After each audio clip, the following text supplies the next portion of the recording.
A data challenge a day helps you master machine learning. Here is DDC 8. The goal here is to write a Python function that inputs three numbers from the user and determines whether those are a Pythagorean triplet.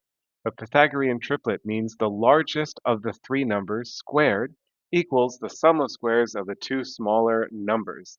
So you need to write a Python function that uses the input function that will allow the user to input three numbers, and then you need to figure out which one of those three numbers is the largest, square all the three, and sum them up and say whether this is a Pythagorean triplet or not. In this case, this is not a Pythagorean triplet. If you want to pause the video to code this up, feel free to do so. Now I will show my solution.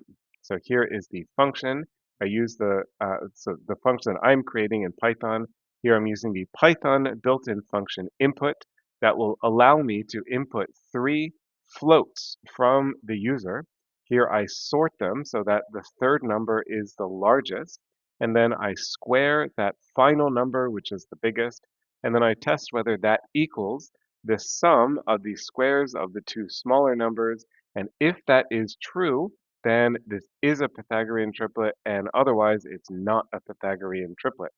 So here we can test with 3, 4, 5. That is a known Pythagorean triplet. Now I run it again with 3, 4, and 19. That is not a Pythagorean triplet, and now we are very sad.